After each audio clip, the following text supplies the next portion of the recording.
Can you hear him? And me? Yeah. Wicked. Is that all right? Yeah. I got Andy in one year and then we held it. That's impressive. Right then, Do you want to start off? we started off, basically, we don't do much with like YouTube and that. So we wanted to just take you through the journey a bit, didn't we? It's hard. Yeah, we wanted to basically talk about where we've come from to where we are now. Obviously, we've been at this like four or 5 years now. And I think the best way to do it is to basically have like a timeline of trainers. So like the top left would be like our first ever trainer when we started. And then we've just run it through. Obviously, we can't get every trainer that we've ever done on. All right, Bubba? We can't get every trainer that we've ever done on here, but these are like, I think, key areas. Yeah. And each one has like a story behind it as to where the brand was at that time as well. So Yeah, some key talking points and things like that, just for us to run through some key stuff like marketing, sort of activations attached to certain launches, obviously the thought process involved in creating some of these designs and what went through our minds type thing. But yeah, like Henry said, the easiest way is to just run through it. So, but I think it'll be a good insight for everyone as well to sort of see behind the brand, because I think me and Andy think that like no one cares about what we're doing behind it, but I think a lot of people will be very interested into like loads of different things, like why we did pink denim, how we got Lamine Yamal wearing pink denim, sort of why we did the Helios because it's a completely different trainer. Yeah, there's more that goes into it. Where that was made. I know. I'm just why it was made there, blah, blah, blah. So this was our first ever trainer. It makes me laugh just looking at it. I can still see glue attached to the sole. I think this may have been like a rejected batch. Well, I hope so. Anyway, I don't know. But we actually didn't have a pair in the building because this is our new warehouse. So we didn't actually have a pair, but I found this pair. It is the first trainer we ever did. When we look at it now, like it's crazy. It's quite embarrassing to see how bad it was. But at the same time, when we launched this trainer was like £90. Yeah. But that was one of the start points of the brand. Like, I think like the thought process originally was that there was trainers out there that like we were buying or saving up to buy that were just so expensive that we like wanted to try and launch a product that sort of bridged that gap in between, if that makes sense. And like that's where like the £90 start point come from. Like little did we know there's obviously things that come into it further down the line with like VAT registration and just marketing spends and building a brand that obviously contributes, and then you have better quality designs and stuff like that obviously ends up pushing the prices up and up and up. But the start point served a purpose for us, and like that trainer. I think when you look at this trainer compared to sort of like, for example, like this trainer, I know there's like 4 or 5 years difference. There's like 3 or 4 different manufacturers, but you can see that difference, if that makes sense.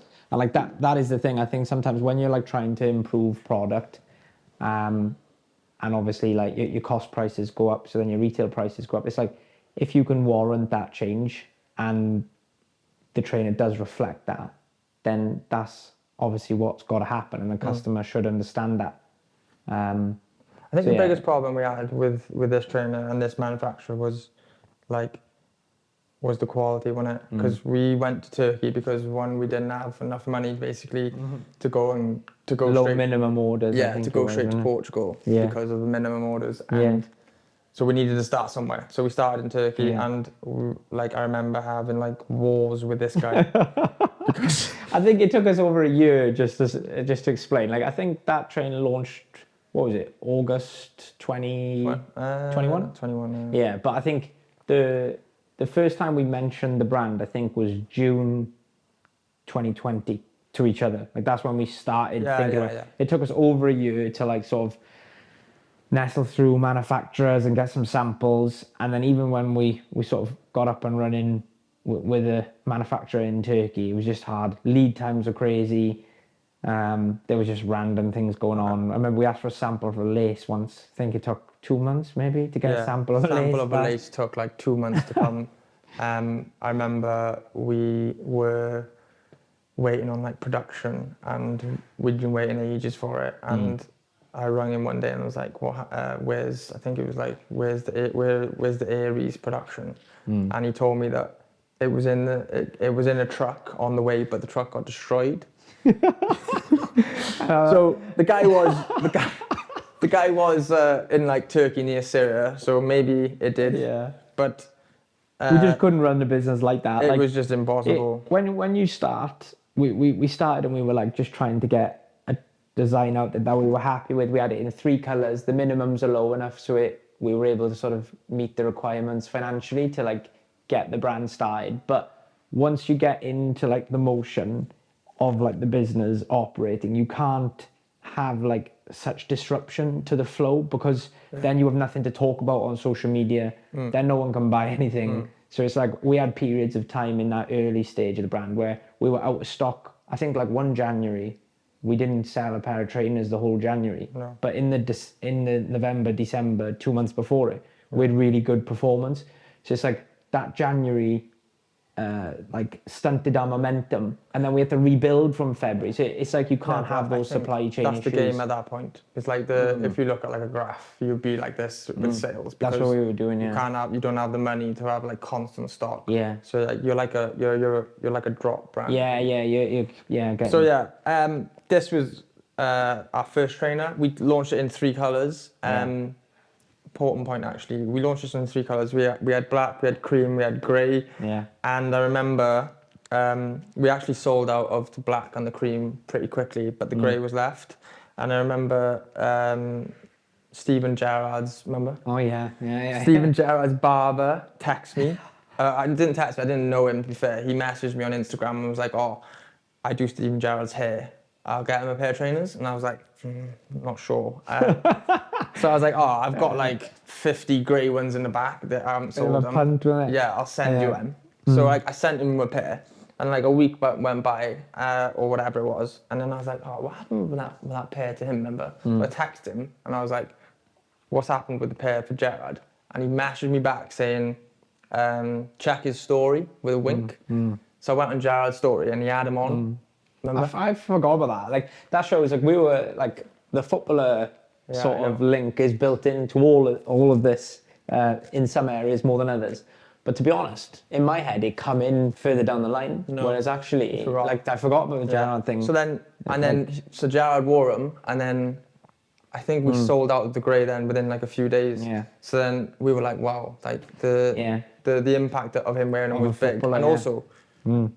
Like when I look at the back, the branding is terrible on this trainer. Like I can't believe Gerrard actually wore these. I know. But it's that link to that world, isn't it? It give us probably the confidence of like using that world sort of regularly. So yeah, that was Portugal. That was Turkey. So then we got out of there as quick as we could. Oh, we haven't got an arena yet, have we? Oh no, have we got an arena? We may need to snap this pair. We need an arena. There's one there. Sorry. There's one over there. Keep it rolling. I'll just grab one. So we got out of Turkey as quick as we could.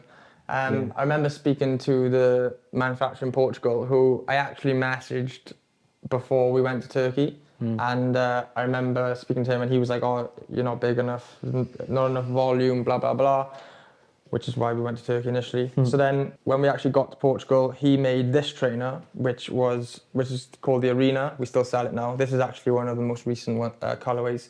The first colorway was like an all-white trainer. I think we've done it in 10 colours though. And like that was one of the... We did do it in 10 colours. Was it 10? I think it was a risk we took. Like we shot that trainer just in like our local area. Obviously at that time, we had like virtually no like marketing budget. It didn't really exist. It was just like Henry would do all the modelling.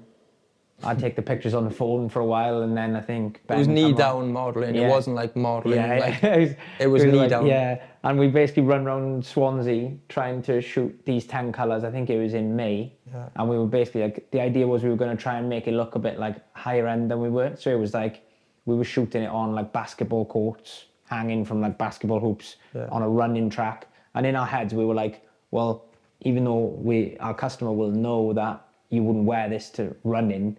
We thought the brand was at a level where we could sort of do that type of marketing, and like we just got it so wrong, didn't we? Like another one, but thing about this trainer was the first like custom sole we done. Obviously, the one I'm holding now is dirty because he's just got it from the warehouse over there. But hi mate, hi boss. We're filming you for YouTube. You good? You need to go, bro. With Mike in and shit. You know what I'm saying? So this fucking guy. Like, if there would be any man in this fucking building, if there would be any man in this building to fucking disrupt this video, it would be him for that.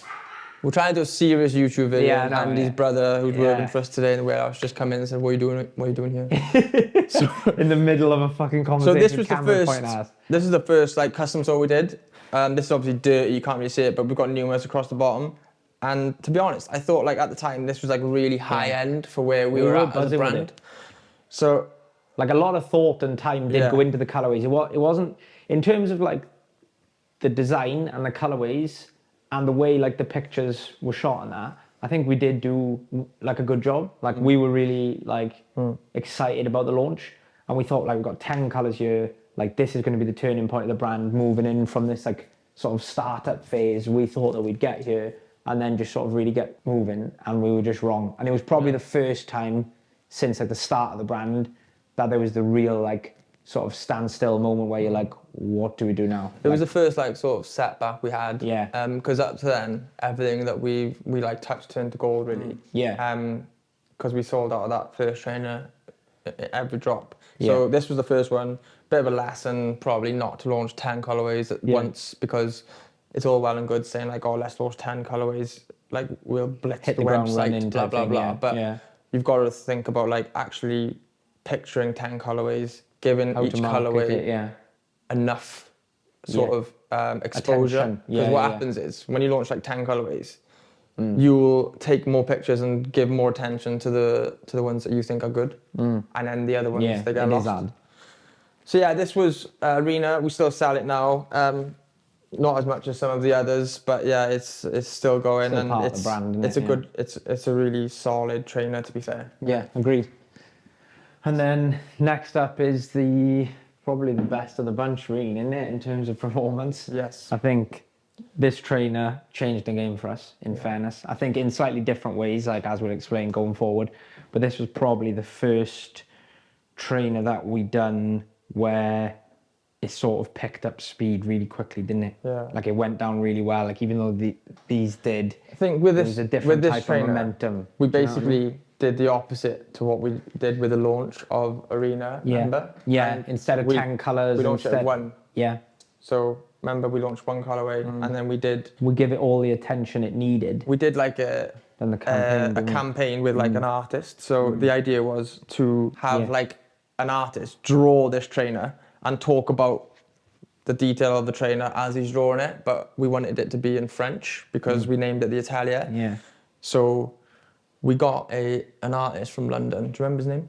Can't remember his name, but where did we shoot it? We shot it in the furthest place ever. It was a in weird location, wasn't it? was it like It was Camden? in or something? Camden, No. yeah, I think so. Was it? It was at the other side of London, basically. It was in like a studio, and it was a weird shoot, but like it worked so well. It was fucking miles away. Yeah, it was far. But the shoot worked well, and the artist who was from London, we told him that he was French for the day. So then we got who did the voiceover? Do you remember?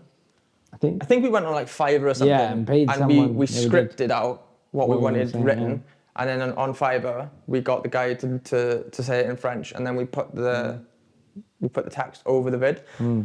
And then we also did content in that studio, that studio as well. And this trainer pretty much just went off from the start. It was probably the first one we did that, like everything fell in line nicely. Like as in, like Henry was saying, like we done the shoot in the artist painted something in the studio, then we took the pictures in the studio. Yeah. Like the trainer worked, like the French element give it like that higher end sort of tone. It just sort of like it all sort of. We were slotted completely into blagging place. it, mind, at that point, because like if you looked at the brand at that point and seen like a French artist drawing like an Atelier. Yeah, we'll try and put some clips in, but like you'll put some clips in when you. Yeah. You'd have thought the brand was like up here at the time, Yeah. but we were only just out of Turkey and we were still trying to to transition make it into happen. becoming like I think up until that point I think me and Henry both had other jobs.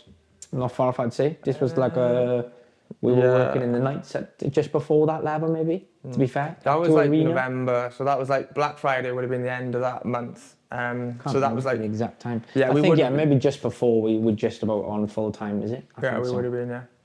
Yeah. But yeah, then that was the start of the Atelier collection, in fairness, which obviously is a huge part and still is a huge part of our success. And we're still sampling probably 10 to 20 pairs of new Atelier colourways every week now. I think we just got the shape like perfect on that trainer. Yeah. It's easy to wear. And it's easy to take pictures of. Yeah, it is. Because it's black and white. Anything black and white, much easier to take pictures of. Anything like beige and brown. Like this stuff's hard. It's a bit of a myth to take pictures of. It doesn't like come across the best. Whereas like that trainer there, like any shoot we go on, still to this day, like if in doubt, put the model in acrylic black, and like the picture will be works, perfect. And then obviously we had pink denim, which like probably really, like our first like sort of say viral, but like a first trainer that really took off quickly. Like first launch, success. Yeah, this trainer really took off. Funny story about this trainer is do you remember this? We were so this trainer, so we sample stuff all the time. So like we constantly sample, like on that shelf over there, there's like millions of samples of different trainers. And say we have like 20 samples or whatever, we'll put like 2 through as production. So you'll only see like 2 of the 20 hit the website. Hopefully our ratio gets a bit better now. We've got a new designer, but back then that's how it worked. So this trainer, we had it sampled and like we had it on the sample shelf for like 2 months, 3 months. White laces though. Do you remember? Was it just in white laces at the time? Or No, was it like that. Yeah. So and then we actually went to meet Jesse Lingard for a meeting. Remember about the brand and. I remember that I forgot that was that time. I remember that seems like it weren't that long ago. We took this trainer with us. So we had him trying on all the trainers. And these were just like in the background on the floor. And then he was like, oh, what are they? And I was like, oh, they're just a sample. And he was like, oh, they're sick. He's like, give me a... So he put them on. And he was like, oh, I love them, blah, blah. And then we were like, okay, we'll launch it. So like the funny thing is, like this trainer was probably arguably our biggest trainer ever to date. Along with the Acrylic Black, sort of. But we weren't even going to launch it. It was just on a shelf for months. And we launched it. This was just like as we were getting into TikTok as well. So like we were just like Instagram sort of heavy before this point. So then we were getting into TikTok and then this trainer just like went off. But I think like the funny thing about this trainer that like you won't know is like the campaign we done on social media was in like a lab coat, wasn't it? And we done that. Like, that's and funny. that was in like a friend's office. Basically, we had no budget. We had no marketing. We had no budget for this trainer. Money, yeah. So we had nothing. So then we were like, how are we going to market this trainer? We probably just scraped about like to even order the stock for the trainer, if that makes sense. So like when it comes to like, oh, how are you going to market it? We had no choice. Like we wanted to sort of, you know. So what we did for the campaign was we pretended we were making the trainers. Like you'll show them when you like production. And we bought a lab coat off Amazon and got it embroidered in Swansea for like 30 quid. The idea was a guy walks into a room in a lab coat, opens up this briefcase, sees all this like denim, starts destroying it with like a Dremel, and then like creates this trainer. But the guy in the lab coat was me. We were in a friend's office in a meeting room because it was clean, because our office at the time was like old school blue carpet. And also in the vid, when you see the guy stitching, that was actually, remember? That was actually me in the Swansea market. Went to like this little seamstress. I said to her, can I sit behind the thing and like pretend to stitch this denim? She was like, she didn't know what was going on. No, she's looking at me like I was an idiot. I was in a lab coat. I think we had to pay her like 15 quid or something. 20 quid. I was in a lab coat with like numerous written here.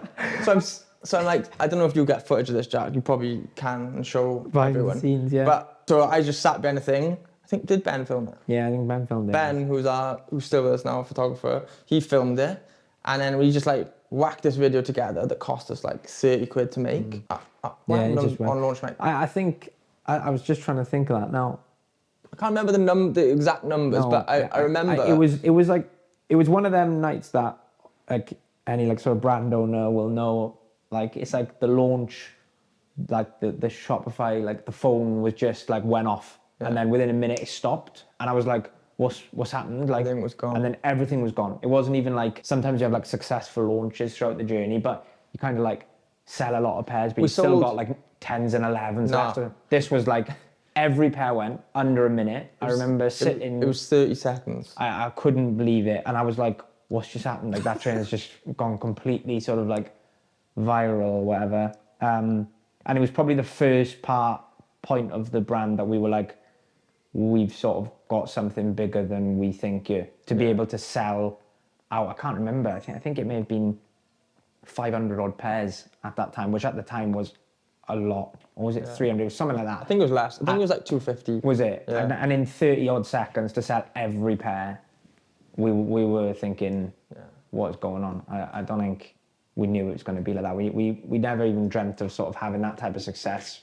for years, and to do it quite early on was like a massive moment for us. But yeah, that was a big part of the journey, wasn't it? Yeah. And then I think that led to a couple of the others that we'll just touch on. Another thing that happened around that time, was that you? When we went to you, or no? I didn't do that. Because what happened was, because we went off on TikTok, we started to have a lot of like European customers. It was in this sort of journey. Yeah. So like coming after Pink Denim, so we had Acrylic Black that was like really successful. We were only UK based at that point. Yeah, and then we sort of went here and then started using TikTok a bit more, changed up the marketing strategy a little bit.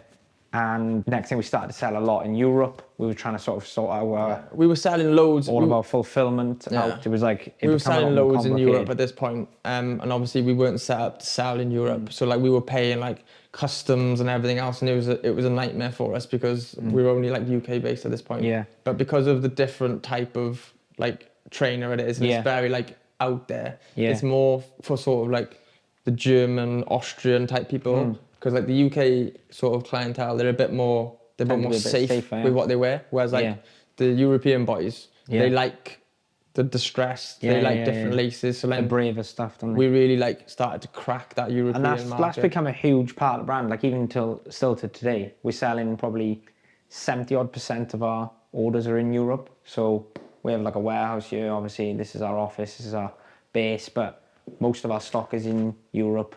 We have a warehouse in Holland, basically, and all of our European sort of orders go from there. And rest of the world. So we're still building, but it's where we are here now is just basically UK based. But yeah, so vintage denim sort of came next, which, as you can see, is like a bit of a spin-off to Pink Denim.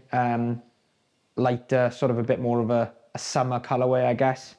And then it was around this time that Lamine come into sort of the picture. Yeah, so which was a crazy. Was it Euros? No, we launched Pink Denim in Feb, and then so we were moving well, and then it was the Euros that summer. Yeah. And then that was the first time I think Lamine was even like on the map. No one really knew about Lamine Yamal before that, but then because he was like 16, it wasn't like a massive. But then he had like a huge Euros.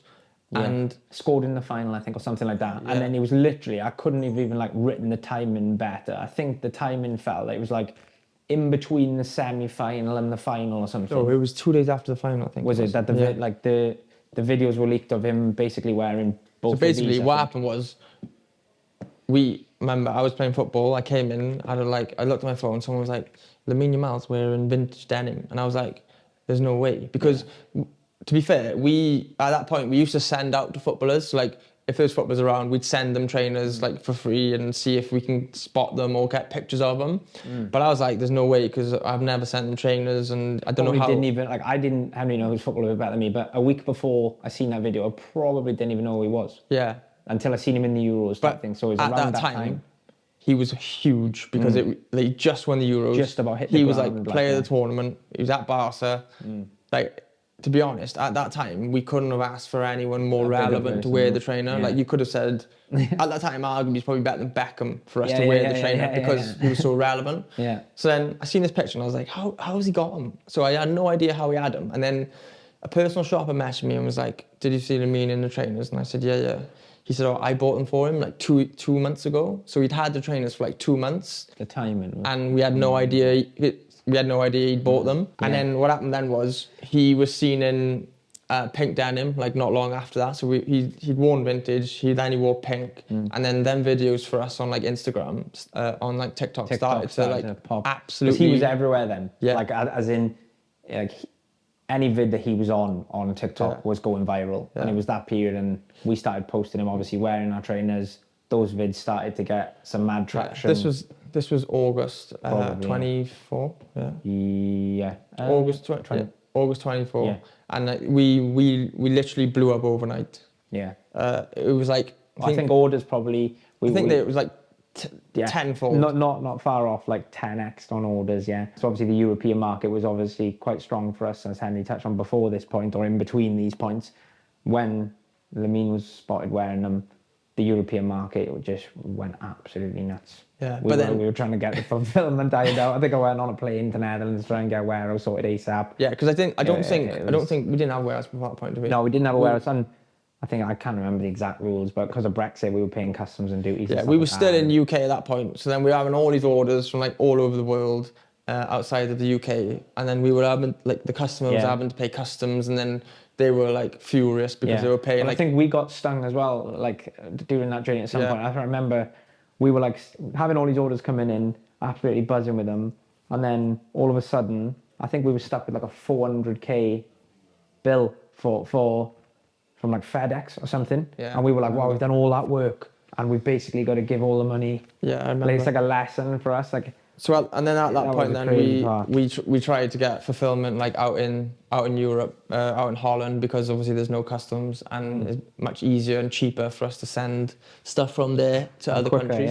Yeah. So that we did that, and to be honest, from like August, then we went from like sort of here as a brand, to like literally here. Yeah. And we were a different brand then. Yeah, and it kind of like reinforced the element of like the link between the brand and footballers. And I think it sounds obvious for people to say like, oh, well, if you use footballers, people will copy them. But if the footballers don't like something or it doesn't work for them, they wouldn't wear it anyway. So after Lamine spotted in them, that transitions into this shoot year, which again was footballer based. When after he wore them, and after like we went from where we were to where we were then. To where we were before to where we were now. We had more money, so then we were like, right. How do we double down on that area, really? Yeah, how do we, the footballers? How do we sort of make the most of this? So like we had a bit more money, and it's not always easier to sort of do campaigns and stuff when you have more money, because I feel like you can get a bit lazy, because if you actually don't have any money, you have to. That's normally when the best stuff gets created. Yeah, you have to be like very creative. Whereas when you have like a bit more money, not that you're lazy, but you're just not as creative. I think I seen Clint from Cortez. He said the same thing. He's like, when your back's against the wall and you've got limited budget, that's normally when the best stuff happens. And that's probably what we're seeing like closer to this time. Like the pink denim, like that shoot was probably like 50 quid. Like in terms of like return on investment. Probably the best marketing campaign we've ever done and will ever do. Yeah, like it was insane. So then we had this trainer then. It's called Pigment. So same sort of style, innit? Out there, suited to like the Europeans a little bit more, in line with the Atelier family, like just building on it. It's like a fabric basically with a little bit of like paint on it, but it's a cool trainer. So we did this shoot with Alex Iwobi, and it was the first like campaign we did with a footballer. So we did the whole campaign with him. The campaign was on the jet. It was on a jet. It was good, yeah. It was a jet that didn't move, by the way. Yeah. The jet wasn't in the air, but the jet didn't move. But it worked well, didn't it? Couldn't get him to post, I don't think. I think like we sort of, as Henry said, like we had a bit more budget to be able to sort of like explore other avenues of marketing. But again, we didn't have enough budget to actually get the player to post. So for us, it was a big commitment for when we were like looking at it as a whole. We were like, well, if he's not even going to post these pictures, then we're just doing these pictures just what we were really hoping for was he wouldn't do a collab post, which is fine, which is what we do with every player now, but he wouldn't do that. So then we were like, right, we'll get him on a jet, we'll take like really cool pictures, and if he likes the pictures enough, he'll post them anyway. So yeah, we did that shoot. He was actually so sound. We still speak to him now. We've actually done another shoot with him since. Yeah. I went on it with him like not long ago. We were laughing because when I did this shoot with him initially, it was like literally like, I know we had a jet and everything, but it was only like me, Ben, you. Yeah. We didn't really have like a full team. Whereas like when I went and did the shoot with him the other day, we had like a stylist, lighting team. We had a photographer that we use, KCP, all the time. We had Cause, our videographer. So we had like a massive team. Yeah. And it was like a completely different shoot. But yeah, so the concept worked, didn't it? Like it was, again, it wasn't just like, people think now it's like, oh, you just grab a footballer, put him in a pair of trainers, it works. It's not. It's like how the footballer dresses. Like Alex fit what we wanted out of the shoot. Obviously, we asked them to bring clothes. We asked them to bring like, basically we want them as dripped out as possible. So we want like chains, clothes, watches, go-yard bags. That's why we put them on a jet. We had cars there. Yeah. We want to make it like as high-end sort of as possible. Well, when I say high-end, I mean like as sort of in line with what we're trying to do, if that makes sense, and for it to work like to our customer. Like our customer resonates with that sort of like brand like capacity, if you get me, and like bringing in like the watches and the diamonds and the rings, and also like it helps a lot. Players like that, they tend to wear like Dior and Louis Vuitton and stuff, and like not everyone can afford that type of clothes. So when sort of their fans or people who look up to them see them wearing like Dior or LV, and then they see them in like Numerish, they're like, oh, I that's think reachable. That like, is that's kind achievable of like for me. That is the direction with the footballer marketing. Like the footballer marketing, it is all about like the perception of like the customer, because like Henry's saying, they see them, they're then like pleasantly surprised that these trainers aren't 800, 900 quid or more. And then like the conversion of that person that sees it is like, oh my God, you know, I'm not saying it's cheap, but people probably see it more attainable as opposed to like, oh, I'm going to go and buy a pair of 1,200 quid LV skate shoes or whatever. It's like, well, let's be sensible here. So this is a little bit more within reach. And I think that's linked to why the footballers. So that was like the start of like so well. When we started to work with footballers, because obviously up to that point, it was very hard for us to like get a footballer. We couldn't really get hold of them, make them want to do a shoot with us. We didn't have enough money really to like go and give them whatever they want. So that was like the start. Obviously we've done loads since, but that was the start. Yeah. And then we had like a new silhouette, Signet, which is the Signet. Same as this year, really, isn't it? Yeah, same type of thing. This was actually our first sort of colorway in this silhouette. Completely different style trainer, completely different shape. Sick trainer, different sole. It was hard, wasn't it? It was like the branding element is difficult. Like branding is something we still like talk about today. I think like people think like the bits of branding that companies put out there are all like established from the start and they just work with them. Like we transitioned into Signet with like the ends and stuff like that because it's hard. Like in terms of like to identify this, you can identify probably this as a Numerish product now. But when we were first launching this, we had a great product that people were wearing, but it was like branding wise, it was quite minimalistic. It was hard to tell if you didn't know what that brand was and you seen someone in the street. The size that we were at that point made it very hard for us to sort of attract more customers by just seeing it. Pink Denim sort of done that a little bit more because it's a little bit more sort of recognisable. Also, what we found was like when we tried to brand the trainer too much, it was like spoiling the trainer. Yeah. So we wanted to try and find a way of branding it and like elevating it and not spoiling it. And in like an elegant way though, like keeping it obviously sort of high end. That colourway is much better than this one because this was like the first one. This is like a bit more recent, but this trainer here, it's called Onyx. I think it's probably our best trainer that we have online. In hand and on your foot, sort of like in person.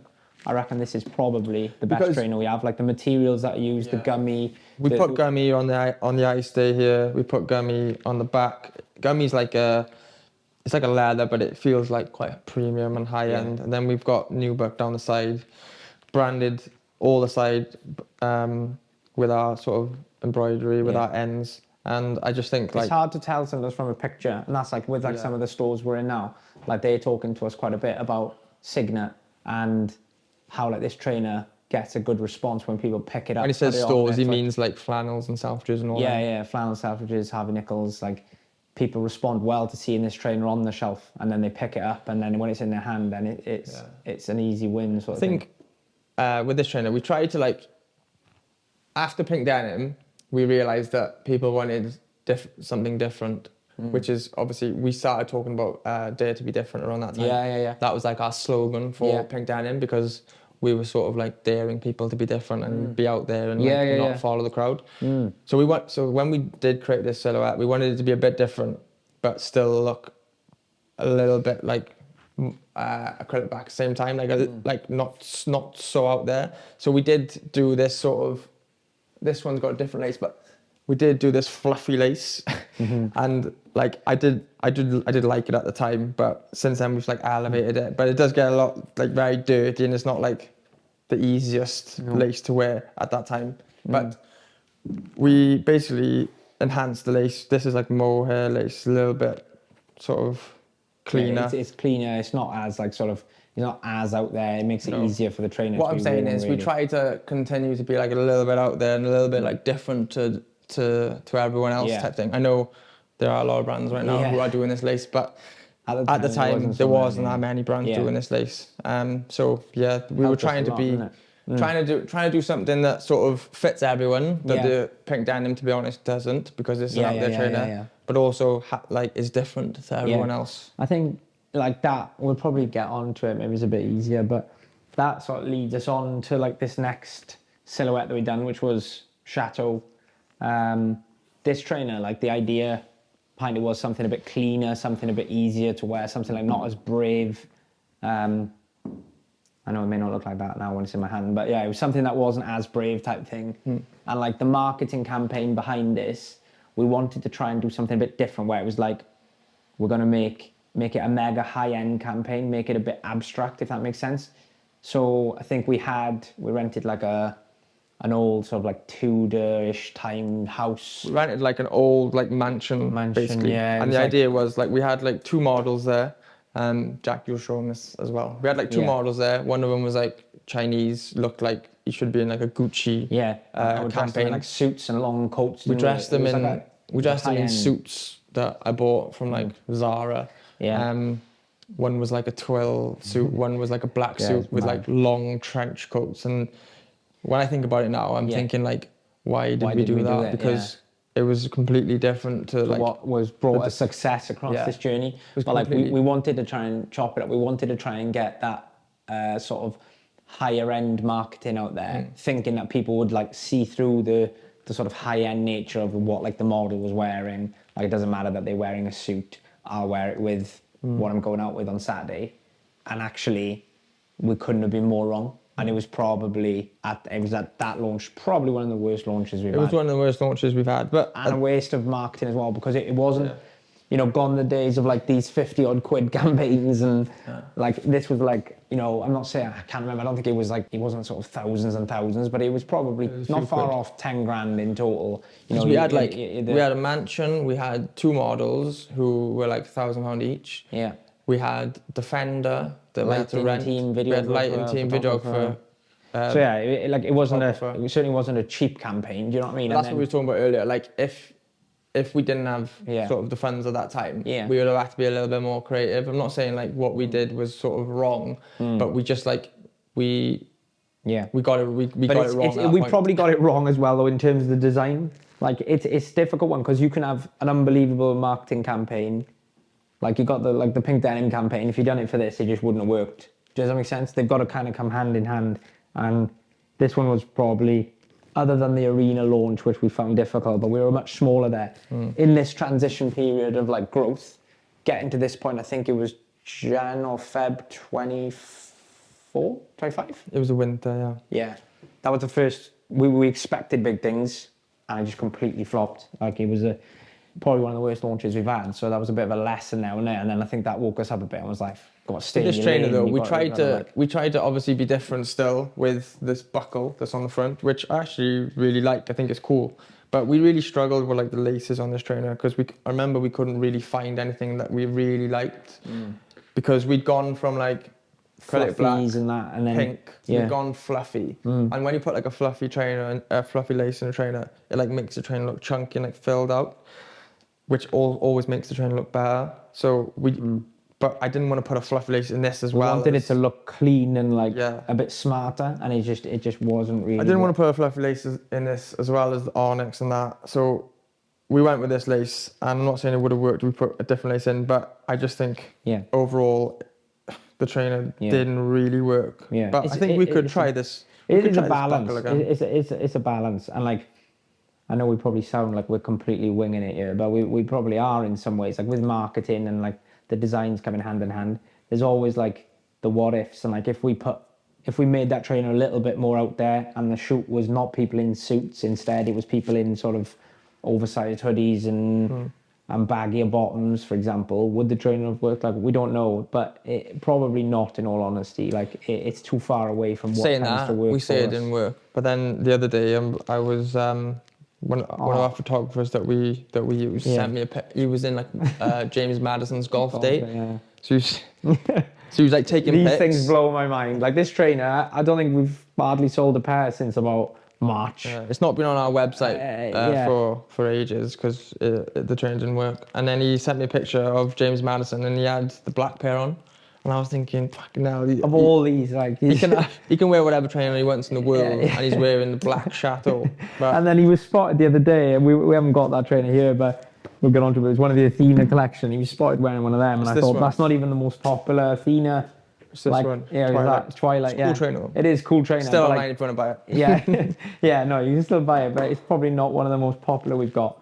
And yeah, James Madison was spotted wearing that. But yeah, that was a bit of a lesson. You'd think we would have learned as well from that sort of like slightly abstract campaign and slightly smarter shoe. But as we move through it, we'll probably learn that we obviously need reminding that then things don't tend to work often. So then we went on to this trainer.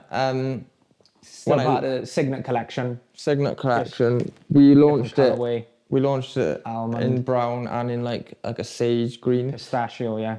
And we sick trainers do. Yeah, really. With good. this trainer, we so when I go back to the footballers, from Pigment, we kept like messaging footballers to ask them to work with us, blah blah blah. But it was still difficult at that point because not all of them knew about our brand and stuff. But we had like people on we had like people on a list who we thought would be cool, blah blah. Joe Willock was like top of the list, to be honest, because he's like real fresh. Fits in with what we're trying to do, you know. Fits in with what we're trying to do. Also very like influential in like in football itself with all the other players. Like all the other players like look up to what he's wearing. Yeah. And he actually messaged us and asked us to do a shoot. I think his brother messaged me, which was mad at the time because we had his name on a list of trying 6 months before we would have given our right arm to do a shoot with him. And like 6 months on, here he was like coming to us to do a shoot. So like I think that shows like how far we came as a brand from that point. Not just in terms of like how much we were selling, but also like quality of our product. Like the perception as well, though, like the way the brand was positioned for that transition of like sort of here working with footballers and trying to send out free pairs. Yes, sort of Lamine come along, but Alex again, I think we reached out to Alex, and then sort of transitions, and it kind of comes back around now where there's probably a lot of footballers that would love to do a shoot with us. And obviously the Joe one come at the right time in fairness, wasn't it? Yeah. And I think it was a sick shoot as well. I remember we did it in... We'll throw some images in here, but they were sick. Like the outfits he brought. Like, we did it in Newcastle. He was sound. He was sound, to be fair. He's like a really cool guy. I still speak to him now. He's like a big supporter of the brand. So the shoot went really well, and we launched both colorways with like on the night, I think, with the campaign. So sometimes we'll put a footballer campaign like into the main campaign, and I don't know how that makes sense, but it's like we'll launch. Sometimes we'll say we could do a footballer shoot with any of the products here if they could already be live or they could be going live in the future. Whereas with Joe, we done this one and it was like the launch come hand in hand with the shoot with him. We attached these two colorways to the campaign and to his campaign. And then when we started to speak about these two new colorways, every bit of content was from like the Joe Willock shoot. Yeah, and I think with Joe, it was probably one of the first ones. I think we did do a video with Alex, but I don't think it was. We didn't do it. No. This was one of the first ones where we sort of done like that. I don't know how to explain. Almost like basically that, like a music video. It's like a rapper music video. We'll put it in here so you can see it. But it was like a real sort of high end vid, and that worked really well. And I think that resonated then well with other footballers who wanted to be part of that. And then that's linked into now where we get contacted like, do you want to do a shoot? It's like because they're chasing almost that aesthetic. Because also like when we do shoot with footballers, it's like it's not like just for us, it's for them too. So like we'll give them like cool content that they can use for their own profile, and then they'll give us cool content that we can use for our profile. So like it works well for both people. Which they normally tend to like, to be fair, don't they? Yeah. Yeah, they do. But yeah, that was really good. Still working with the ends and stuff like that. So we've got more colorways of Signet coming out. So it's still something that we're working well with. Next up, Athena. Slightly like contrasting a little bit to sort of like Chateau. This is now sort of bang in line with where we sort of see what our customer wants, if that makes sense. That sort of like wide fitting, skate shoe looking trainer. Focus really hard on like the production video of this. First time we've done that. Not easy to do. Like always in your head, you think you want it to look bigger. One of the hardest things about this, I think, for us is like finding a campaign for each shoe. So like, and we launch a lot of volume. Yeah, we launch so much volume, which like so many different colorways all the time. So it's like we have to like find a different campaign, different narrative for every launch, and it's very difficult. So like for this one, we were like, how come? Because it's a new silhouette, we wanted to get behind it because. Obviously, Acrylic Black was performing really well and Signet, but we needed another one to add to the collection. Yeah. And when it's like a new silhouette, you've got to, I feel like you have to sort of post it more to not convince the customer, but like to show them what it's about. It's a difficult one. It's a balance we still have done it today, because it's like, you've obviously got what's made you successful, and I think out of some of these here, you've probably got 3 or 4 products that are still in like the top 6 or 7 best sellers every single day. So you've got the balance of, you've got a new silhouette, you want to give it some sort of airtime on socials, you want to give it a chance to succeed. So then you go at it and post it frequently for a month, but then you're neglecting your best sellers. And it's that balance can be hard. But then, you know, on the flip side of that, do you hardly talk about this, put it live and just hope that it magically succeeds? Like it's probably a slim chance. So it's finding that balance. I think for this one, we went out to Portugal. We done a production video, which is not easy to do. But again, like Henry touched on earlier, we're talking about quite a lot of money at this point in terms of these marketing campaigns. Flying, I don't know, probably 6 or 7 people out to Portugal. Flying our videographer out there, flying our photographer out there, for 2 flying days, all our 3 days work. out there. You know, hotels for 2 or 3 days. Obviously, food, things like that. Like the price of everything starts to go up at this point. And we put a lot of effort into this trainer. It's something that is still selling well today. We've got more colorways launching. I don't know when this video is going out, but there'll be more colorways launching this soon. Something that we're building on. But yeah, something that probably works and is pretty much dead in line with our customer and what they're looking for. And I think it worked well. And then next up, we've got one more sort of winner in here before maybe a negative type point. But yeah, this is the Eclipse trainer. Something that you probably don't know about this unless you've looked hard is it's the same sole as the Signet. I think that's something like we've taken from the Signet is like the shape of the sole is so important, and it makes the trainer very easy to wear. It sort of makes it wearable for people with slightly different fashion tastes, slightly different sort of ideas. This sole works really well. So we kind of just took this, wanted to do a spin on it, add the rubberized toe cap. I think we had to change like the sole slightly to make the rubber toe cap fit. But again, we've got like the wool lace, is it, or the Rambo laces? Rambo lace. With this one, do you remember the Adidas Superstar? Remember that trainer? Yeah. I think that's like a really cool trainer that they launched like 30 years ago. Yeah.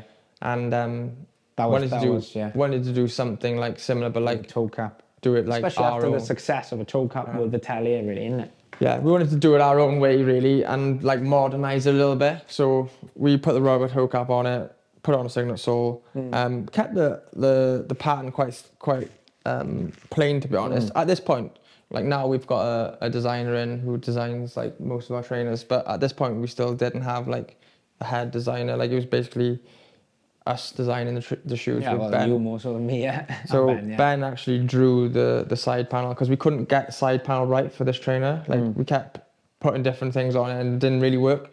So Ben drew the side panel. Like that spiky panel on one. Yeah, we had like a spike up here. I think that we'll try and put a picture of a sample in here somehow. I don't know, but that's something that people don't see. They think like these designs, you just sort of like mock them up on a card, get them sampled, and they're good to go. Some of these take months and months. Took us ages to get the panel right, and then we launched them, and then so we actually went back and launched these.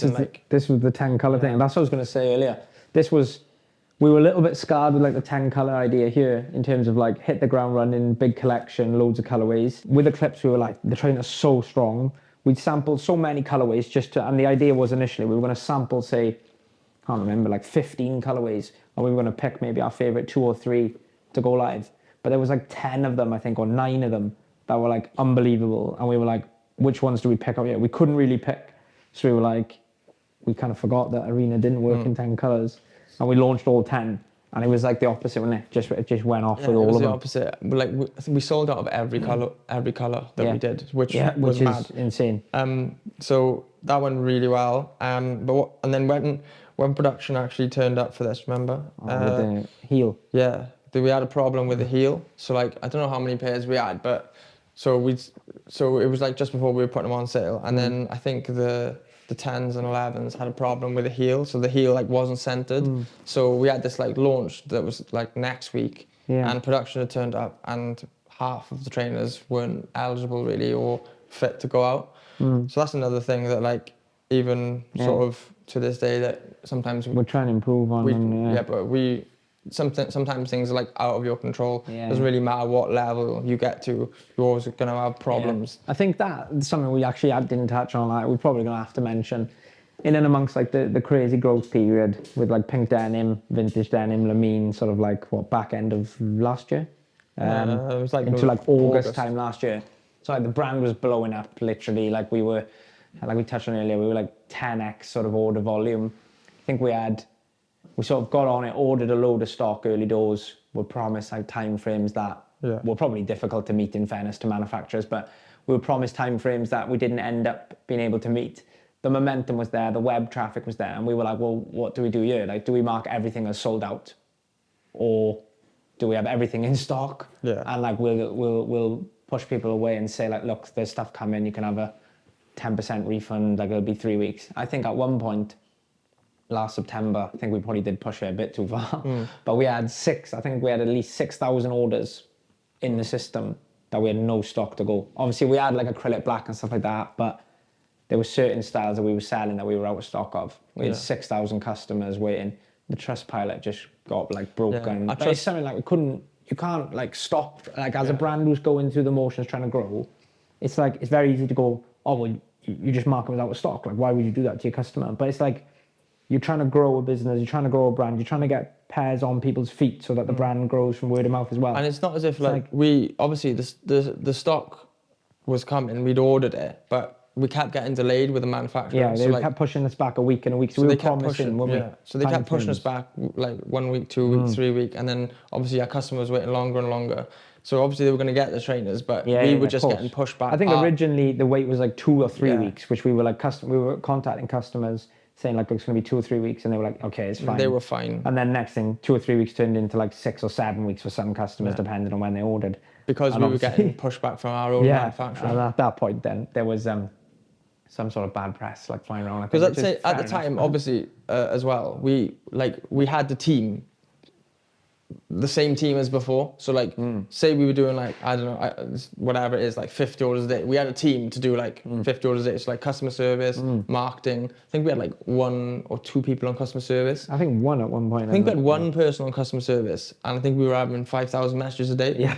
So they obviously weren't getting round. Obviously, the customer service person wasn't getting round to these people. So then they started to like message like us individually, like comment on like pictures of me and my daughter. All this mad stuff. But in some ways, like it's mental to say this, but it probably like aided the growth of the business. Like, you know, like I'm not saying like the bad press did, but in some ways it was like on our post, if you get me, you couldn't get, like there was like hundreds of comments. Like maybe we could go back and find someone like put them on, but if you get me, the engagement on some of our social media posts and interactions was like unbelievable for the brand that we were and the size we were, to get like hundreds of comments of people commenting, and we were doing our best to reply to everyone. We were doing our best to communicate the delays.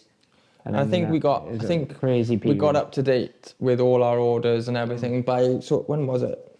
I think it was just before Black Friday. Yeah, I think it was like middle to end of October we caught up, but like the backlog started from like the Lamine-ish period, which was say like August, September. But yeah, like that was a crazy moment for the brand. So like we got up to date with the backlog like up to November, and then obviously now we have like a bigger team in place. So, like we're still trying to recover the Trustpilot now. Yeah, so we're if you still can trying. leave us a review, that would be fucking helpful, to be honest. I think it is like important to know. Like obviously that was like a transition period for the brand, and then it was like a wake up call that we had to like set up like the back end of the business to be able to support that type of growth. So now obviously like our supply chain issues, like we have like sort of monthly deliveries, like we make sure we're stocked up. Obviously we got customer service team now. We've probably got too many people on customer service now, because like obviously we had some problems when we were growing so fast. We just sort of like I've put too many people in there now, so anyone who sort of messages now, generally they'll get replied to quickly. And that is the idea behind it. Like obviously when you're growing, your like resources are limited. Like you know, you got to make decisions, and sometimes some elements of the business has to be impacted negatively at times. Whereas when you sort of transitioned out of that sort of, you know, sort of say bedroom brand type stage, you need to get the back end of the business right to be able to support the needs of your customers, to be able to grow, if that makes sense. So now like that's what we've done. So we're working quite hard on like even just like order speed, like fulfillment, stuff like that. Like we've sort of ironed out all them creases, and now we're set up to deal with volume.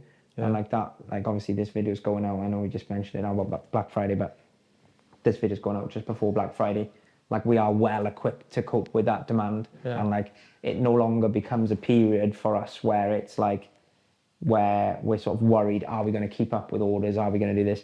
Like we have a team set up now and the infrastructure to deal with huge volume. So it obviously that period that we're going into now is exciting. And obviously we're set up now in NL, so any sort of orders around Europe, like they get them within 1 or 2 days. It depends where you are and depends what shipping rate you choose, but you know, you can be getting things next working day almost across Europe, providing you pay for express shipping, which is obviously quite a large contrast to where we were when we were discussing at the back end of last year. But yeah, Eclipse trainer on the whole, sorry, we're all over the gaff really, but worked really well. Lots of colourways. It's just gone into flannels, into stores now as well. So if you live near flannels or Selfridges, you probably see it. Yeah, no, really good trainer. Next up, Helios. Yeah. This Difficult trainer, one. Obviously, just by looking at it, you can understand like it's a completely different trainer to what's on the shelf. Yeah.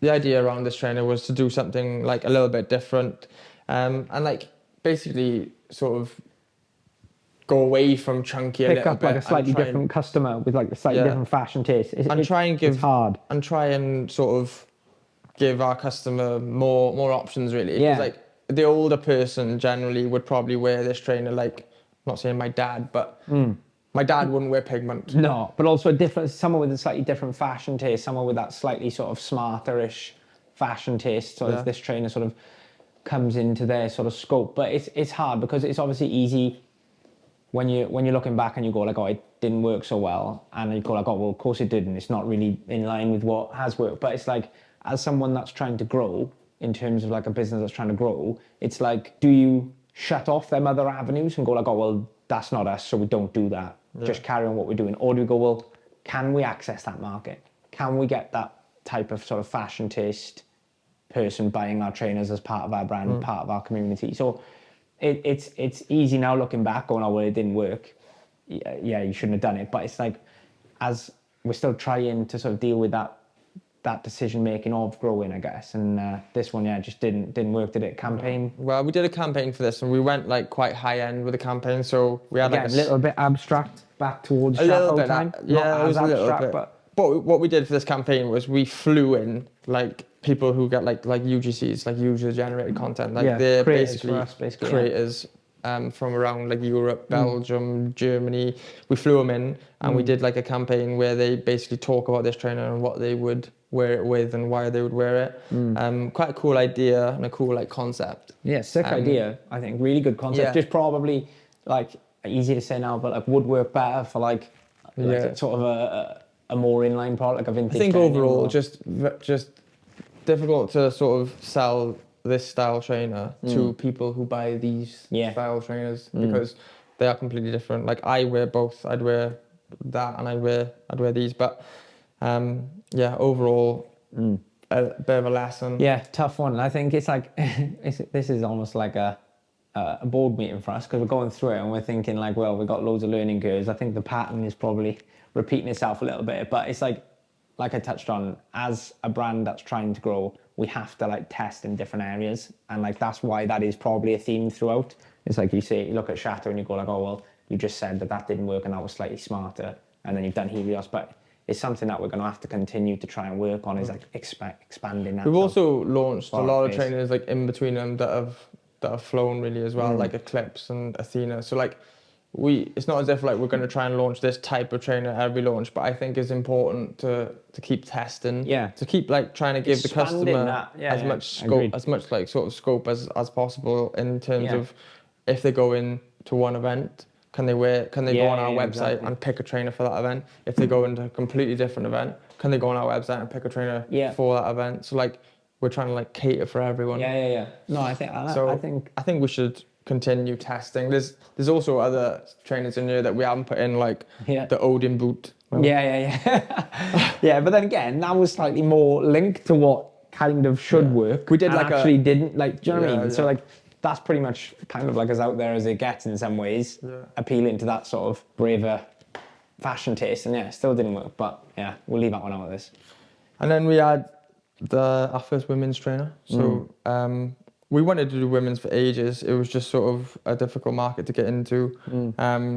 So what we did was we launched our Signet trainer, which is this year, and we just launched it in smaller sizes. So we launched one different colorway or two different. There was three colorways, wasn't it? But one different one. Almond there. This one. And then we had, this is the women's one. Vanilla, is it? Yeah. We wanted to like proper get behind this trainer. So we did the campaign with Tennessee. Who was like an influencer. Yeah. But still like kind of in line with like a little bit of like the way she dresses and stuff, like fits in with our brand, if that makes sense. So like it's difficult because like we just touched on about like a brand that's trying to grow. Like you want that other element of a community. So like obviously getting into women's trainers is something that is a huge and will continue to be a huge focus for us. Also wanted to like, we wanted like men and women to be able to like wear the same trainer too. Like a his and hers. Like a his and hers. So like, and kids is another one that would be really cool to do in the future. So yeah, that was the reason behind this trainer. The launch went really well. And it's like selling well. It's part of the brand now, isn't it? And it's contributing, which is obviously good. So hopefully we can launch more styles, like for women really, and more colorways, and like build that range so that we can like cater for more people. Yeah. There's a couple more. I think two of them are probably linked to like the same conversation. A lot of these we just put in here because we wanted to basically talk about them when we talk about like out there trainers. Being different, and this is one of the most out there trainers you'll ever see. Obviously we have the size on the front here. So this is the size 6, which is a 40. Distress sole. So we have like the size on the front. We've taken chunks out the sole. And we have the studs. This does really well. Yeah, it does really well. Just gone into flannels now, I think. So like flannels have just seen that it's like something that they think they can get traction for in the shops type thing and online. So we've actually just done 2 samples of this in black and white as well. Because like we launched it and it like we didn't launch it in massive quantities because it's a bit of a risky one. Considering the way it was like the trainer product really. But it did really well. And then we never really like thought about launching it in more colorways. And then I think like a couple of weeks ago we decided to do it in black and white, and like we had the samples back the other day, and the samples are so good. Next year. We took this. We took the 40 off of the black and white one just to make it a little bit different. But yeah, they're cool. They'll be launching probably next year. Next year, yeah. Got to be patient these days. And me and Henry are still in like the stage of like we sort of design something, or if Henry designed something along with sort of Poonam and Ben, it's we're like, oh, it looks so good, samples so sick. When can we launch?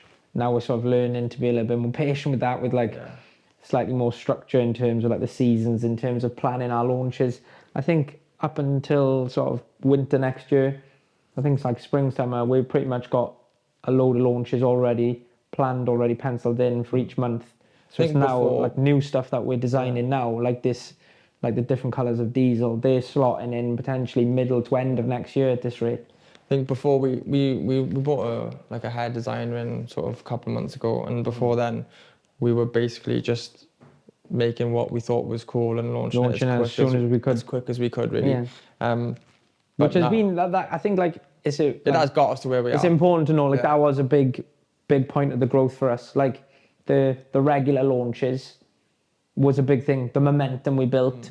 I think at one point I remember back end of last year, so probably in the middle of like maybe that pigment like vintage type period, I think we launched maybe 9 products in 10 weeks. So we had nine Thursdays in a row we launched new product. And I remember getting messages of people like saying like, wow, you launch it again, as if it was a bad thing. But like the brand was going from strength to strength, and it was like evident in like the data, like week on week. It's like it's something that, even though we're trying to get more structure to that process, it's something that we aren't going to go too far away from. We're not going to just go, well, we're going to launch one collection here, that's it, job done for the year, and then we just post parcels for the rest of the year. Like that's not what we're doing. We want to keep things dropping consistently.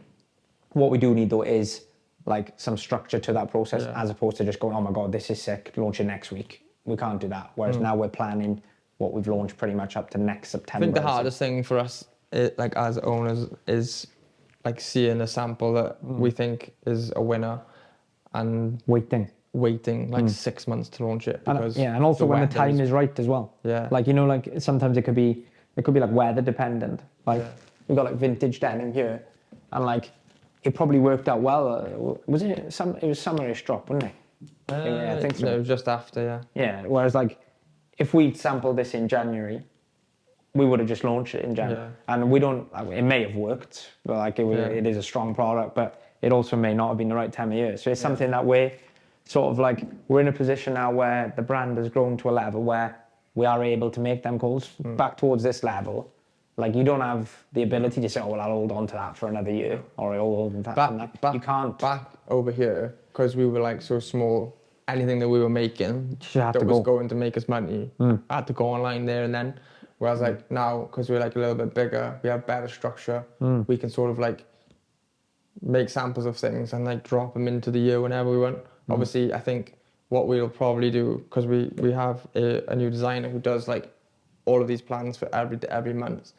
What we'll probably do is have like a line underneath it where we continue to do what we've been doing. So like I'll design different colorways and like we'll keep sampling them, and then anything that comes through that we think like slot in, is really, really good, we can just slot in as quick as possible. I don't think it works well for like the structure for like our like team, but yeah, basically I think what Annie's saying, exactly that. It's like we have like sort of a line in terms of the sort of launch structure, and it's basically like founder drops essentially. It's just like if we say something needs to go, then it goes as soon as it can type of thing. But I don't think they're buzzing with that, are they, upstairs really? No, they don't like it because they like a bit more structure. They like to sit on sort of styles for months, which like is understandable. I know like a lot of like bigger brands do it that way, which is fine. I just think we need to continue to obviously do what's got us to where we are, as well as and try continue and have more to grow. Structure. Yeah, definitely. But that's us pretty much the journey. That's us up to date. We've got some new styles launching now for our Black Friday. Don't actually have all of them here. I think I don't know when this vid's going live, but they haven't really been posted yet, so we'll keep them off. We haven't posted them. We went to Iceland the other day and we did like a campaign up there. So I think we did 3 different styles up there. So they'll all be launching, not on our official Black Friday date, because our official Black Friday date is 17th of November, but obviously the actual Black Friday is like the 28th. Yeah. But I think we'll launch our sale on the 17th. 17th, 8 p.m. No, it's a busy period for us. Obviously, it's an exciting time in it. Like we touched on earlier, the business is set up for it. Obviously, be a manic couple of weeks in the office, all hands on deck. Probably be back to operating the warehouse to a certain extent, maybe even jumping on customer service at times. But yeah, it's brilliant that the brand's at the stage where we can sort of actually enjoy this process now. Whereas back in the earlier days, like Black Friday sometimes, and still is for probably quite a few brands, a period of sort of this huge pressure attached to it in the sense of it's do or die sort of thing. And you could be relying on it for cash flow purposes or for profitability, whereas we're in a position now where obviously we're looking forward to it, but we can sort of enjoy the process as well. But yeah, I think that's everything. Done? Happy days. Fucking hell. That was fucking long, mate. Fucking... I thought it'd be long. How long was that? 1 hour? Paris at 8 minutes. Fucking 8 minutes. Fucking hell. We missed the fucking PT. I think that was our best one yet. Yeah, that was alright.